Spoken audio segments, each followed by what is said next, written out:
What fruit makes you think of Palestine? Most of us would say the watermelon. But it didn't used to be this way. There was once an entirely different fruit that the world associated with Palestine. Before watermelons, it was oranges. This is the story of how Palestine's national symbol was stolen from them by their occupiers. Since I joined the movement in 2023, I've always known the watermelon emoji to be a symbol of Palestinian national identity, resistance, and solidarity.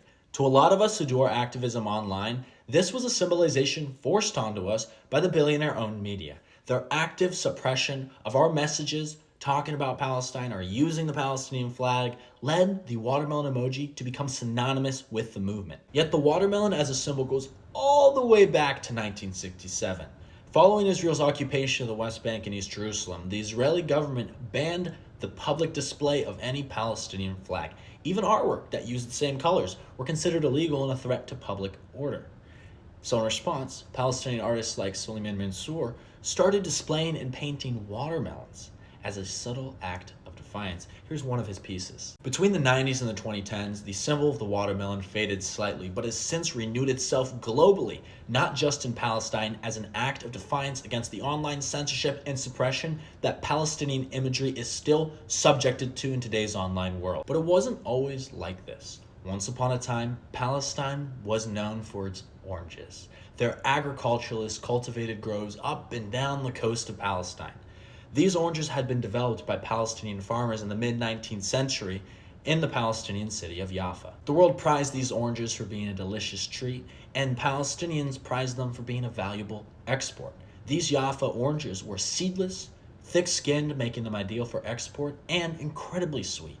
Jaffa oranges quickly became the backbone of Jaffa and the surrounding Palestinian towns. This iconic product was often packed in wooden crates stamped with the word Jaffa. These oranges nearly became Palestine's national symbol, synonymous with Palestinian modernity, self-sufficiency, and giving the people a sense of national pride. Before 1948, both the British and Zionist forces worked to undermine and suppress the Palestinian national identity. They targeted flags, political expression, cultural identity, and even public symbols, all in an effort to subvert a unified Palestinian resistance to both British colonial rule and Zionist settler colonial expansion. Under their mandate, the British criminalized political activities for Palestinian people. They arrested and exiled their leaders while violently repressing their demonstrations. When Palestinians were imagining their national symbols, especially in the 1920s to 1940s, oranges were often depicted in their art and literature. Their early nationalist art places oranges next to other cultural symbols. As you can see here, this is another piece by Suleiman Mansour. In 1929, the Palestinian newspaper Palestine noted that there were two foreign flags being flown on their lands, yet the indigenous people had no flag. So they asked their readers to send in proposals for a flag of Palestine. Palestinian publications like the Palestine were often targeted by British authorities, censored, shut down, fined, and even arrested for their nationalist activities. You will see that the proposals often included these orange motifs on top of the traditional pan-Arab colors of black, white, red, and green. Jaffa oranges were seriously considered to be made part of the flag of Palestine. But as you can see here, there's no orange. So what happened? Unfortunately, Zionist settlers in the first and second aliyahs saw Palestine's booming citrus industry as a model for their own efforts. Remember that at this point in the colonization of Palestine, Zionism was still a secular colonial movement, and the Zionist settlers of the second aliyah were ideologically driven by socialist ideals, bringing to Palestine this idea of Hebrew labor, a design meant to motivate Jewish settlers to work the land and expand the growth of their colonies. What Hebrew labor also meant was the exclusion and boycott of all Palestinian labor to make a purely Jewish economy. It was these ideals of motivation, segregation, and exclusion that founded the kibbutz movement that the second aliyah is known for.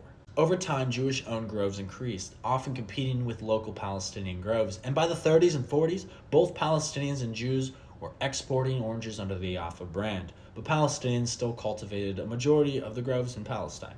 Here's an ad published by a Jewish-owned grove for Jaffa oranges. Notice how it says Tel Aviv Palestine. When Zionist settlers initiated the Nakba in 1948, their paramilitary terrorist groups, the Irgun, Lehi, and Haganah, carried out Plan Dalit, a deliberate ethnic cleansing campaign that resulted with the majority of Palestinians being displaced, including most of Yafa's population. The new state of Israel, which had been established on that ethnically cleansed land, quickly nationalized, aka stole all Palestinian land and property, including those groves, under the Absentees Property Law in 1950. During the same year, Zionists erased the now depopulated city of Jaffa, renaming it to what we know it as today, Tel Aviv. This was part of a larger effort to systematically erase the Palestinian ties to land. In post-1948 Palestine, almost every single town and street were renamed. This is an iconic photo of Zionist settlers in the sand dunes just north of Jaffa in 1909 at the founding of Tel Aviv. With this came the message, a land without a people for a people without the land. But the photo is a lie. If the photographer had only turned the camera behind him, to the south, the thriving city of Jaffa would be laid out before the frame. By 1909, the population of Jaffa had already reached 40 to 50,000. Hardly a land without a people. This photo was a tool of Zionist colonial propaganda. With the groves and land now under their control, the Jaffa orange brand was then fully absorbed by the Israeli government, who erased its Palestinian ties and marketed it globally as an Israeli product. In the 50s to 80s, Jaffa oranges became Israel's most famous export and was heavily promoted as a symbol of Zionist success and agricultural innovation. Yet their only success was in stealing the work of Palestinian agriculturalists and driving them off of their groves. Jaffa oranges became Zionist propaganda, promoting a desert blooming narrative while ignoring the fact that their groves were planted by Palestinians decades earlier. Israel's appropriation of Jaffa oranges complicated its continued use as a Palestinian national symbol. After the start of the Nakba in 1948, Palestinian symbols shifted to themes of loss, resistance, and liberation. Olive trees and keys representing return and displacement overtook oranges as central motifs. Palestine's oranges were this close to becoming a national symbol for Palestine, being seriously considered for becoming part of their flag.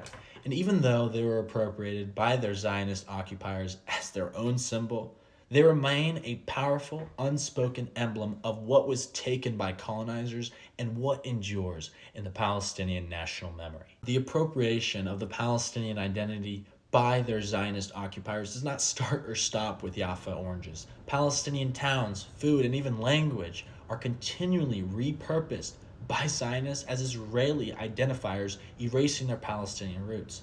Even the word sabra, which you may recognize as the boycotted Israeli brand of hummus, is an Arab word used to mean prickly pear. Zionism is a political ideology built on erasure, denial of rights, and the violent repression of the Palestinian people. The Zionist designers of the State of Israel, a settler colonial project, knew that their strategy to create a Jewish ethno-state where Palestine was required these things to be done to the Palestinian people. The quote-unquote culture of Israeli society was formed from stolen pieces of the identity of indigenous Palestinians who they have always viewed as less than human. It's ironic, isn't it? This cultural theft is a process that will continue to happen as long as Zionism has its grips on power. If you appreciated this video, this was something I wrote for my Substack, please go to my bio and get the link to follow me there. Free Palestine, forever and always.